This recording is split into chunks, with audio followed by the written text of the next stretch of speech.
Hey everybody, I'm James Gunn. I'm the co-CEO of DC Studios. So as many of you know, DC has been disconnected in film and television for a long time. And it's one of, our jobs, mine and Peter's, is to come in and make sure the DCU is connected in film, television, gaming, and animation. That the characters are consistent, played by the same actors, and it works within one story. And if something is outside of that, like Matt Reeves' Batman or Todd Phillips' Joker or Teen Titans Go, that it is clearly labeled as DC Elseworlds, outside of the mainstream DCU continuity. Now, Peter and I have gotten pretty lucky in terms of the 4 projects that are coming out over the next year. First, we have Shazam! Fury of the Gods. Shazam has always been off kind of in his own part of the DCU, so he connects very well. That moves directly into The Flash, a fantastic movie that I really love that resets the entire DC universe. And then to move into Blue Beetle, a fantastic film about a kid who's a marvelous part of the DCU, and then into Aquaman 2, which leads directly into our next few projects, which I'm going to tell you about now. So, Peter and I, along with a group of very talented writers, have started to map out an 8 to 10 year plan of what DC Studios will be in film, television, and gaming. This first chapter is called Gods and Monsters. Now, this, what I'm about to tell you, is a part of the first chapter. It's not the entire first chapter. The first project is Creature Commandos. Creature Commandos is an animated series. I've written all the episodes.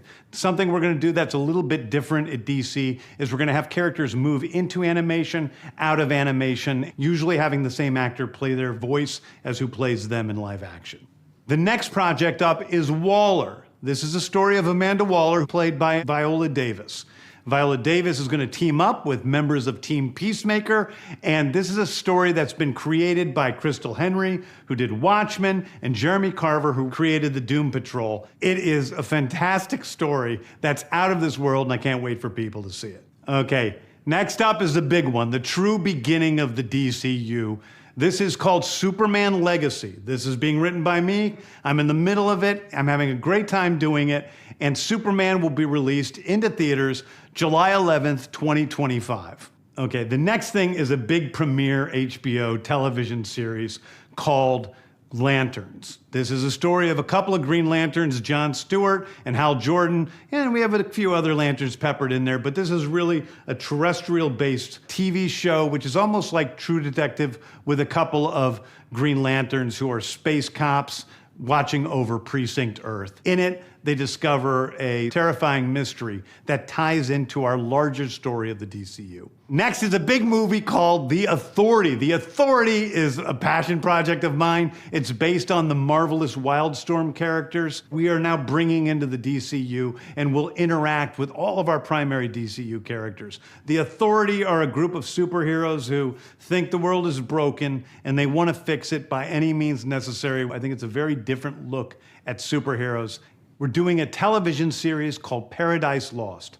Paradise Lost is the story of Paradise Island, usually known as Themyscira, which is the birthplace of Wonder Woman. It's almost like Game of Thrones with Westeros, but with all of the inhabitants of Paradise Island. The introduction of the DCU's Batman is The Brave and the Bold. The Brave and the Bold is the story of Batman and his actual son, Damian Wayne. This is based on Grant Morrison's great comic book run. Damian Wayne is my favorite Robin. He's a little assassin who Batman tries to get in line, and so this is the story of the two of them and the beginning of sort of the Bat family in the DCU.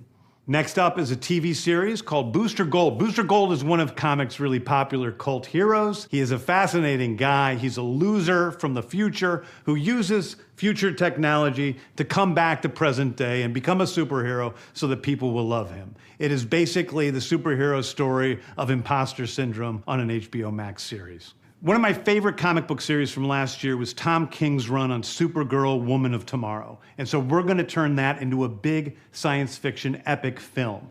Now, Superman is a guy who was sent to Earth and raised by loving parents, whereas Supergirl in this story, she is a character who was raised on a chunk of Krypton. She watched everybody around her perish in some terrible way, so she's a much more jaded character.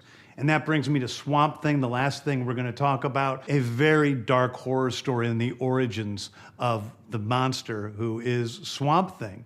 And although it's totally outside of the rest of the DCU, it will still feed into the rest of the stories. Anyway, those are the stories that I can tell you about right now. I've loved the DC characters since I was a child. They're incredibly important to me. I knew that this was a once-in-a-lifetime opportunity to do something very different. One of the things that's very important for me in all of these movies and TV series is that the director's vision and the vision of the writers and all of the creators is unique and something special. Storytelling is always king. That's all that matters to us. And I want to be true to those stories. I want to be true to you guys and really give you something different than you've ever seen before. Anyway, thank you, everybody. I appreciate you watching. I hope this was exciting for you because it's really exciting for me. And I can't wait to start to dive into these stories with you guys on this grand adventure. Thank you so much.